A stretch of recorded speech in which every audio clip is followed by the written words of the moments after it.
Bom dia a todos! Graça e paz do Senhor Jesus seja com todos nós. Uma ótima segunda-feira para todos. Hoje é dia 11 de abril de 2022. Seja muito bem-vindo ao nosso devocional de hoje. Essa semana, vamos estudar o livro de 1 Coríntios. Então, hoje começamos aí nessa caminhada e vamos, durante toda essa semana, passar pelos 16 capítulos da carta de Paulo. Eu falei livro aí, vou me confundir várias vezes durante essa semana, viu? Então já vai me perdoando. Mas enfim, vamos durante toda essa semana falar então da carta de Paulo aos Coríntios, a primeira carta de Paulo aos Coríntios. Então, a dica que eu sempre dou aí para maratona, para você acompanhar, é se você não gosta de acordar muito cedo. Eu, por exemplo, acordo bem cedinho para ler o texto de manhã, mas tem gente que não gosta de acordar muito cedo. Então, lê o texto no dia anterior, para quando a gente chegar aqui, a gente já ter uma ideia aí do que a gente vai falar, tá bom? Bom, 1 Coríntios, capítulo 1 até o 3. O que nós temos aqui em 1 Coríntios, de 1 a 3. Deixa eu ler um texto com vocês, porque eu acho que ele vai dar uma resumida no ponto que a gente vai falar nessa manhã, que é 1 Coríntios capítulo 1, versículo 18, que é um daqueles versículos que a gente pega fogo quando a gente lê, né? Então vamos ler 1 Coríntios capítulo 1, versículo 18, diz assim: pois a mensagem da cruz é loucura para os que estão perecendo, mas para nós que estamos sendo salvos é o poder de Deus. Uau! É ou não é um daqueles versículos que a gente fica pegando fogo? É um versículo lindo. Vamos entender melhor o que a gente vai encontrar aqui nesse texto. Paulo, ele está escrevendo essa carta para esses irmãos da cidade de Corinto, é uma igreja extremamente problemática, como a nossa, né? Eu fiz uma série de exposições em 1 Coríntios, e a igreja de Corinto é uma igreja como a nossa, como a igreja nave, por exemplo, aí para não falar de ninguém, falar de nós mesmos, né? E o que Paulo está enfrentando ali? Nesse início aqui, Paulo vai tratar de alguns bolsões de divisões que haviam dentro da igreja. Então, havia alguns grupos ali dentro da igreja e que cada um estava exigindo proeminência para si mesmo. O nosso grupo é melhor, o nosso grupo é melhor, o nosso grupo é melhor, e assim por diante. E Paulo sabe que esses bolsões de divisões, eles produzem efeitos muito destrutivos. Quer dizer que fulano é privilegiado, ciclano isso não traz vantagem para ninguém. Paulo sabia disso. E a gente sabe que de vez em vez essas coisas acontecem no seio da igreja. Isso é tão ruim, tão difícil, e não só para quem é pastor, como é o meu caso. Eu, antes de ser pastor, eu sou membro da igreja, já fui membro da igreja também. Isso é sempre muito ruim, mas isso acontece de vez em vez. Agora, o interessante é como Paulo vai, ou o que Paulo vai usar, a ferramenta que Paulo vai usar para acabar com essa divisão. Paulo não promove um evento entre esses irmãos, né? Não chama esses irmãos para uma reunião, para uma conversa. Paulo não disciplina esses irmãos, ainda que eles eram dignos de umas boas varadas, né? Como diria minha mãe. São irmãos ali que mereciam umas belas varadas. Mas Paulo não faz nada disso. O que Paulo faz? Paulo utiliza uma ferramenta fantástica que a gente precisa aprender a usar mais no dia a dia. E aqui é óbvio que o texto está falando sobre divisão, mas o princípio pode ser utilizado em outros aspectos. Eu vou até, inclusive, falar um pouco mais sobre isso à frente, mas de imediato fica essa mensagem. Qual a ferramenta que Paulo usou e que a gente pode usar de vez em vez? Paulo usa a cruz. Paulo fala o seguinte: olha, o que une os crentes, o que faz com que os crentes se tornem uma unidade é a cruz. A cruz é o centro do evangelho, onde todos os crentes orbitam ao redor. E é o que Paulo faz aqui, a partir do versículo 18 do capítulo 1, que é esse versículo que eu li. Ele vai discorrendo sobre isso até o final do capítulo 2, onde ele vai falar que nós temos a mente de Cristo, exatamente para mostrar essa unidade de pensamento ao redor da cruz. Para isso, ele vai contrastar ali dois principais pensamentos.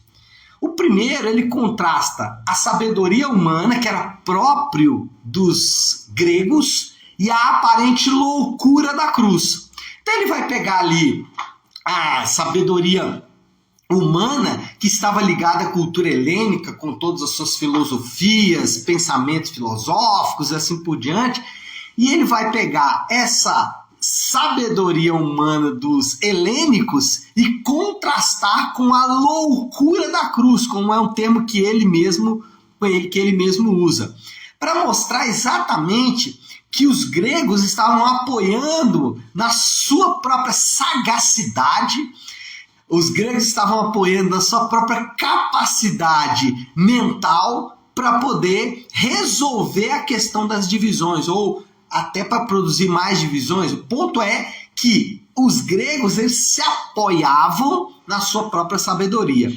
E é fato que nós estamos vivendo a era do faça você mesmo. Você tem poder em você mesmo, você tem sabedoria em você mesmo. Deixe fluir do seu interior todo o seu poder, toda a sua sagacidade, toda a sua tenacidade, né? Então, faça fluir de você poder, porque no fundo você é poderoso. Mas a loucura da cruz é acreditar. Olha isso. Enquanto a era atual diz tem poder em você mesmo, a loucura da cruz é acreditar que pela morte de Jesus nós somos salvos. Isso é uma grande loucura. E os crentes acreditam nessa loucura.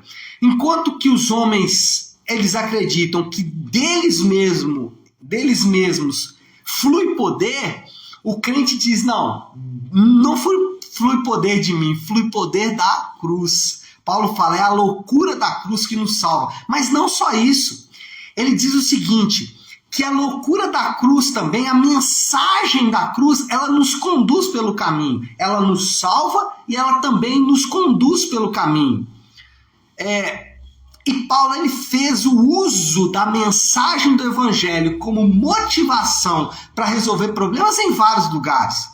Eu poderia citar dois aqui. Um é o que motivou os crentes a ser generosos na própria igreja de Corinto, lá em 2 Coríntios capítulo 9. E também o que motiva os crentes no casamento, Efésios capítulo 5. E nos dois casos, Paulo, ele apela para o evangelho, ele apela para a mensagem, porque a cruz não é somente a nossa porta de salvação, mas ela também é o caminho, ou a mensagem da cruz é o caminho que nós vamos seguir. E aí nós podemos usar a mensagem da cruz em todas as áreas da nossa vida. Vou dar um exemplo. Alguns talvez anos atrás, né? Alguns anos aí, não muitos, mas alguns anos atrás, eu estava muito impaciente com um irmão, assim, muito impaciente mesmo. A gente já tinha caminhado, enfim, eu estava meio impaciente ali com aquele irmão, impaciente, e já querendo explodir, assim, né? Muito, muito característico da minha personalidade. E aí, Deus falou comigo, no meu coração muito forte, né? Você tem que ser paciente. Aí eu falei, não, eu não vou ser mais paciente não, Senhor. Aí o Espírito Santo falou comigo assim, por que você não pode ser paciente, já que eu fui extremamente paciente com você? Eu fiquei pensando, falei, cara, é verdade. Quanto Deus foi paciente comigo, quanto Deus esperou, o quanto Deus aguardou as minhas decisões ruins, o quanto Deus foi paciente comigo e ainda assim esperou, e eu consegui, depois disso, né, responder ao Senhor. Mas como Deus foi paciente comigo? Eu posso ser paciente com as pessoas porque Deus foi paciente comigo. Eu posso ser misericordioso com as pessoas. Eu não preciso ser tão rígido, eu posso ser misericordioso, eu posso, andar mais uma légua, mais duas, mais três, eu posso ser assim. Nós podemos ser assim. É claro que não é fácil. É claro que a gente vai ter momentos que não vai ter outra saída, não vai ter outra alternativa, mas enquanto houver alternativa, vamos se utilizar da mensagem do Evangelho. aliás, quando tiver alternativa, não, sempre vamos ter alternativa de usar a mensagem do Evangelho. O que eu quero dizer com isso é que, enquanto pudermos, vamos fazer o que pudermos fazer. E a mensagem da cruz nos ajuda nisso. O quanto nós podemos ser amorosos, o quanto podemos ser misericordiosos, pacientes e assim por diante. A cruz é a mensagem não só que nos salva, mas ela também nos ajuda a conduzir a nossa própria vida. E é isso que Paulo fala para eles. Mas Paulo não para aí. Ele contrasta a sabedoria humana, mas também depois ele contrasta o poder humano. A sabedoria era dos helênicos. E depois ele contrasta o poder que estava ligado aos judeus. Então ele vai contrastar o poder humano e a aparente fraqueza da cruz. Se por um lado os gregos olhavam para a cruz e achavam uma loucura, os judeus olhavam para a cruz e achavam ela uma fraqueza, um sinal de fraqueza. E por que eles faziam isso? Porque os judeus, eles aguardavam um Messias que fosse um conquistador. E Jesus morreu na cruz. Não era bem o tipo de Messias que eles estavam esperando. É fato que hoje se prega a força da liberdade. Nós somos fortes pela liberdade. O poder está na liberdade. Mas os crentes, eles são poderosos no seu chamado. E os crentes são chamados para quê? Os crentes são chamados, por exemplo, para influenciar pelo serviço. Enquanto o mundo diz que devemos influenciar por coisas como dinheiro, poder, sabedoria, a cruz ou o evangelho vai dizer que nós podemos influenciar pelo serviço. Nós devemos amar pelo sacrifício. E é isso que é, de fato, fraqueza. Porque no mundo você ama quando as pessoas aceitam quem você é. E aí você ama.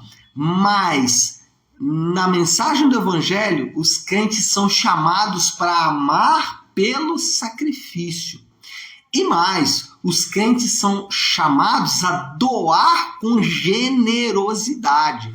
Para dar alguns exemplos de como Paulo vai contrastar e de que forma o Evangelho é poderoso na fraqueza.